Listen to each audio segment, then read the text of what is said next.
సుమన్ టీవీలో మీ business promotions కోసం ఈ కింది నెంబర్ను సంప్రదించగలరు.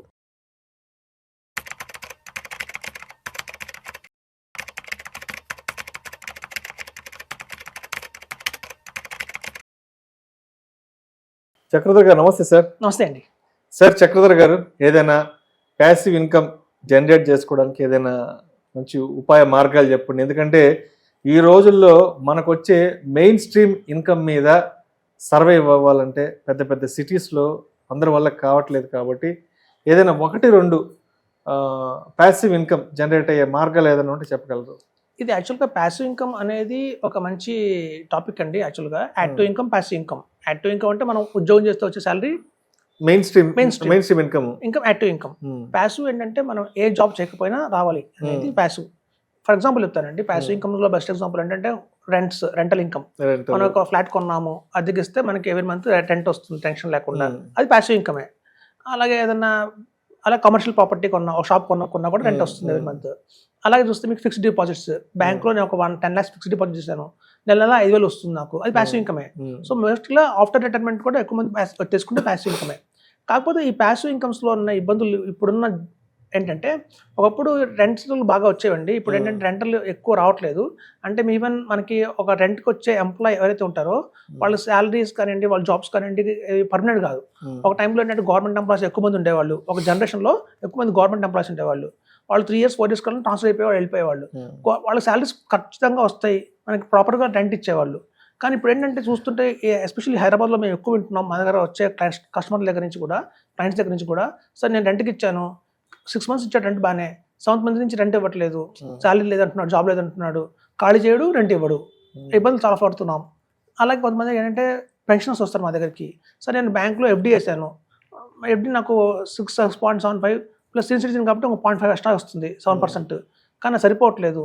ఇవాళ చూస్తే కిలో వంకాయలు కూడా 100 రూపాయలు ఇస్తున్నారు. 100 రూపాయలు 1 కిలో వంకాయ అంటే పొద్దున్న మాకు చూడండి, కూరగాయలు కూడా ఈరోజు ఖర్చు పెరుగుతున్నాయి, డాక్టర్ ఫీజు పెరుగుతున్నాయి, అలాగే మెడికల్ ఎక్స్పెన్సెస్, ఎస్పెషల్లీ పెద్దవాళ్ళకి మెడికల్ ఎక్స్పెన్సెస్ బాగా పెరుగుతున్నాయి. సో ఇట్లా మాకు ఈ వచ్చే ఇంట్రెస్ట్ సరిపోవట్లేదు, ఏదైనా ఆల్టర్నేట్ ఉందా అనేది ఒక మంచి క్వశ్చన్ అడుగుతున్నారండి. సో ప్యాసివ్ ఇన్కమ్స్లో ఇప్పుడు 10.5% గ్యారంటీ ఇంట్రెస్ట్ తీసుకోవాలి అంటే మాత్రం మనకి కార్పొరేట్ బాండ్స్ వల్ల అయితే వస్తుంది. ఇప్పుడు చూడండి, బ్యాంక్స్ సాధారణంగా ఏం చేస్తాయి, మన ఇండియాలో బ్యాంకులు ఏం చేస్తాయి అంటే, ప్రైవేట్ బ్యాంక్స్ అన్ని కూడా మన దగ్గర కలెక్ట్ చేస్తాయి అమౌంట్స్ని, హ్యూజ్ అమౌంట్ కలెక్ట్ చేస్తాయి. సో అలా 1000 కోట్లు ఆల్ ఓవర్ ఇండియా కలెక్ట్ చేసిన అమౌంట్తో వాళ్ళు కార్పొరేట్ బాండ్స్ కొంటారన్నమాట. మనకేమో 6.7% రేట్ ఆఫ్ ఇంట్రెస్ట్ మంచిది ఇస్తారు, వాళ్ళు 10.5% బ్యాంకులు తీసుకుంటాయి. అలా తీసుకున్న 10.5లో ఆ బ్యాంక్ ఎంప్లాయీస్లో ఉన్న శాలరీస్ కావచ్చు, ఆ బ్యాంక్ రెంట్స్ కావచ్చు అని పే చేస్తూ ఉంటాయి.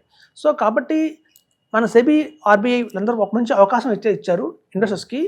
ఇలా మనం ఎవరైతే బ్యాంకులు అన్నీ కలిసి కార్పొరేట్ బాండ్స్ కొంటున్నాయో అలా బాండ్ కొనుక్కుంటే అవకాశం మనకు కూడా కల్పించారు. ఈవెన్ ఇప్పటిదాకా కూడా కేవలం ఇన్స్టిట్యూషన్స్, బ్యాంకులు మాత్రమే కార్పొరేట్ బాండ్స్ కొనేవి. ఇప్పుడు అలా కాకుండా రిటైల్ పీపుల్ కూడా ఇది ఇవ్వాలి, ఒక మంచి అవకాశం ఇవ్వాలని చెప్పి మనకి ఆర్బీఐ కానీ వీళ్ళందరూ కూడా నాన్ బ్యాంకింగ్ ఫైనాన్స్ కంపెనీస్ ద్వారా కూడా మనకి ఆఫర్ చేస్తున్నాయి. అవన్నీ కూడా మనకి సెక్యూర్డ్గానే ఉంటాయి. సో ఇప్పుడు చూడండి, మనకి ఏదైతే క్రిసిల్ అనే సంస్థ ఉందో, అలాగే కేర్ అనే సంస్థ ఉందో, అవన్నీ కూడా ఏంటంటే బాండ్స్ మీద మనకి రేటింగ్స్ అనేవి ఇస్తాయి. ఈ particular company bond AAA rating ఇస్తాము, AA రేటింగ్ ఇస్తాము, A+, A-, B+ అని రేటింగ్స్ వస్తాయి. సో అట్లాంటి బాండ్స్ అన్ని కూడా మనం తీసుకుంటే కనుక మనకి ఖచ్చితంగా కూడా 10.5% దాకా రిటర్న్ అయితే వస్తుందండి. మనకి ఆ బాండ్స్ కూడా వచ్చి 6 months నుంచి 2 years దాకా టెన్యూర్ ఉంటుంది. ఎప్పుడైతే ఎక్స్పైర్ అయిపోతాయి బాండ్, మళ్ళీ మనం రెన్యూవల్ చేసుకోవచ్చు. ఇది ఎలా తీసుకోవాలంటే డిమాట్ ఫామ్లోనే కంపల్సరీగా ఉంటుందండి. మనకి ఒక పాన్ కార్డు, అలాగే అడ్రస్ ప్రూఫ్ కింద మనకి పాస్పోర్ట్ కానివ్వండి, డ్రైవింగ్ లైసెన్స్ కానివ్వండి, ఓటర్ ఐడి కార్డు కానీ ఇవ్వాలి. ఏదైతే మనం బ్యాంక్ అకౌంట్ ఇస్తామో దాని నుంచి మనం ఇన్వెస్ట్మెంట్ చేయొచ్చు. కానీ మనకు వచ్చే ఇంట్రెస్ట్ ఏదైతే ఉంటుందో అది మాత్రం మన డిమాట్ అకౌంట్కి ఏదైతే లింక్ ఉందో ఆ అకౌంట్కి మాత్రమే ఆ అమౌంట్ అనేది వస్తుంది. అయితే ఇప్పుడు చూడండి, ప్యాసివ్ ఇన్కమ్ అనగానే ఓవర్ నైట్ అయితే మనం క్రియేట్ చేయలేమండి. ఇప్పుడు చూడండి, ఫర్ ఎగ్జాంపుల్ చెప్తాను, మన దగ్గర 1 lakh ఉంది. సో 1 lakhని నేను ప్యాసివ్ ఇన్కమ్ కింద అలాంటి ఒక కార్పొరేట్ బాండ్స్లో పెట్టాను. నాకు 10.5% ఇంట్రెస్ట్ వచ్చింది అనుకుందాం, అంటే నెల 850 వస్తుంది. ఇప్పుడు చూడండి, నెలకు 850 వచ్చిందంటే అదొక పాల ఖర్చు కన్నా కలిసి వస్తుంది, అదే మొబైల్ ఫోన్ బిల్ కన్నా కలిసి వస్తుంది, ఇంటర్నెట్ బిల్ కన్నా కలిసి వస్తుంది.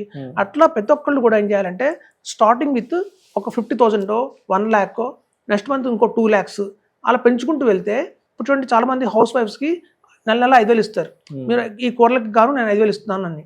సో మీరు అదే కనుక ఒక 10 lakhs కనుక ఇట్లా ఇన్వెస్ట్మెంట్ చేసి దాని మీద వచ్చే 8,000 కనుక ఇచ్చారనుకోండి, వాళ్ళు కూడా హ్యాపీగా ఫీల్ అవుతారు. ఇవాళ ఎందుకంటే మనకి ఖర్చులు బాగా పెరుగుతున్నాయి రోజు రోజుకి. ఇప్పుడు చూడండి, మన దగ్గర ఒక 1 crore ఉంది.